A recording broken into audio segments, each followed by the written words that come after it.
All right, so who are you and what is your story? So my name is Whitney Snow, and I am from Tallahassee, Florida.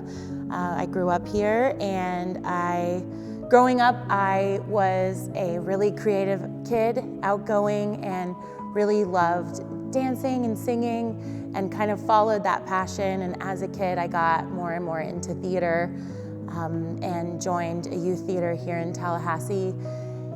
And loved it, but at the same time, it made life really difficult in school. I faced a lot of kind of bullying, and even within my friend group, like just being made fun of for just being into something different and kind of having different interests. And middle school was an especially hard time for me. I had some pretty awful bullies do some not so great things. I had a boy put a picture of me in a urinal one time when we were in 7th grade. So just rough stuff that's hard to deal with, because especially at that age, just if you're into anything different, it's like a scary thing for people.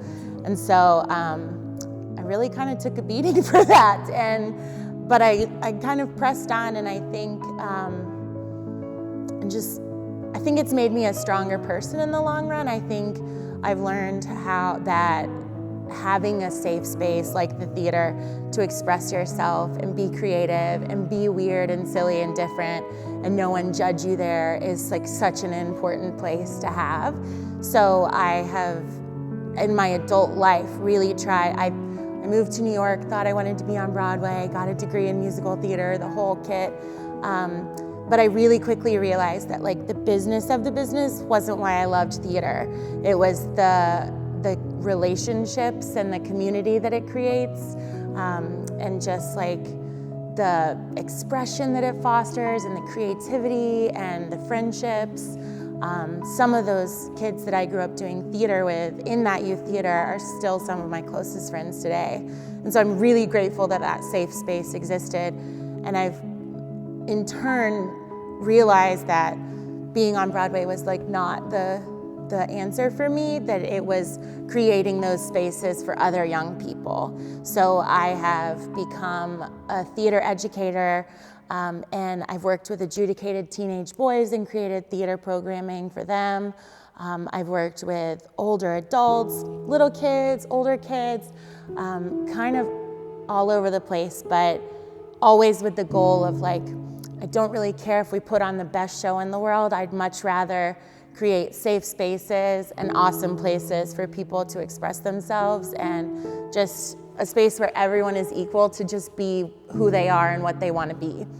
And now I'm becoming a social worker so that I can foster that on an even deeper level for people. So kind of combining theater and social work, and just using theater as a tool for self-expression and addressing trauma, and anything that you've dealt with in life, you can learn how to express yourself in healthy, safe ways rather than ones that just lead to more trauma or more mental health issues. So Absolutely, yeah. And I think that's an incredible point. I think that's a struggle that a lot of kids especially can deal with, is if you don't follow like the cookie cutter structure of what is cool and hip, then you're weird. When in reality you're just being yourself. And I think allowing kids to be themselves and kids allowing each other to be themselves is an extremely, extremely important developmental tool for anyone.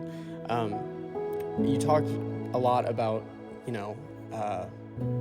essentially being treated differently because you were just doing the things that you enjoyed. And like I said, I think a lot of kids deal with that. Now that you've grown up, you're older, you're out of those darker times, how do you think those moments shaped you to be who you are today? Something to what you just said, one of my favorite things that I love to ask kids is when they say, oh, well, so-and-so says I'm weird. I say, well, what does weird even mean? I say, I'm weird too. Tell me about your weird. I think if we can all like not see weird as a 4-letter word, but embrace difference and find also this is gonna sound weird, but commonality across difference, because we're all just human beings, right? So our weirdness and our uniqueness only adds to like the richness of humanity rather than takes away from it. If we were all just the exact same personality, it'd be a really boring place, right? So I'm constantly telling kids, embrace your weird, like own it, love it, and kind of like let your freak flag fly, like they say in Shrek. Yeah, no, absolutely. And letting that freak flag fly, again, it allows a kid to just be themselves. You make a great point that weird is just like, what does weird mean? Weird is so subjective. What's weird to me could be completely normal to you and vice versa. And I think once we do genuinely just get past things being, because I don't think things are genuinely weird, I think things are genuinely different. And I think that's where the disconnect is you get labeled as weird just because you're different. I think that's a huge disservice to a lot of kids because it turns kids away from things that they genuinely enjoy, you know, whether that's, you know, it could be a 30-year-old that still likes to build Legos, you know, like whatever, you know, whatever, that's just a random example, but whatever it is that makes you feel like you is the most important thing. You mentioned a great piece of advice of embrace your weird, embrace your weird. I think that's huge. Can you offer maybe another piece of advice to kids that are going through a similar thing, that are being called weird for just doing the things that they love? Surround yourself with people who don't treat you differently because you're different, and that you don't want to treat differently because they're different. There's like a famous quote about the ones who mind, or the ones who matter don't want mind, and the ones who mind don't matter, kind of thing.